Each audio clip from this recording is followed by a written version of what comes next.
Paris, et c'est à Nice, avec cet inédit, un passage par la République de Saint-Marin, et avec bien sûr ce grand départ d'Italie. Il suffit parfois de quelques mots, surtout quand ces mots sont beaux, surtout quand ces mots sont forts, surtout quand ils parviennent dans un contexte tout à fait particulier. C'était une vidéo, un texto au début du printemps 2020, vers le 18 ou 20 mars 2020, à une époque où nous ne savions réellement pas de quoi l'avenir serait fait. Je vais vous lire le message que j'ai reçu à l'époque.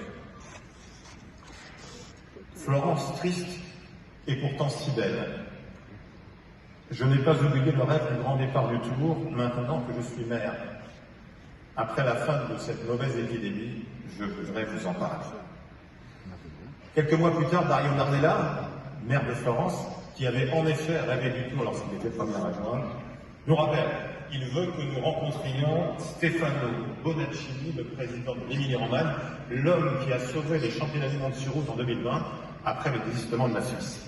Et puis un peu plus tard, le président de la région Piémont, Alberto Cirio, veut aussi en être. 76 ans après le tout premier passage du Tour de France sur les routes transalpines, ce grand départ va donc préparer une sorte d'anomalie, car c'est finalement très étrange qu'un pays comme l'Italie, d'un pays aux champions immenses qui ont forgé des pans entiers de la mythologie du Tour, ne soit que le 11e État étranger à accueillir un grand départ. 11, encore 1 plus 1. Et nous avons ressenti une très grande fierté chez nos amis italiens lors des conférences de presse que nous avons organisées juste avant Noël, la dernière, au moment de l'annonce, aussi bien à Florence qu'à Bologne ou à Turin.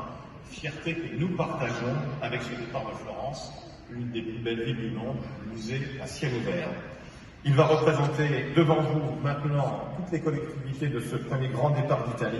Je vous remercie d'accueillir le président de la région Émilie-Romagne, Stefano Bonaccini.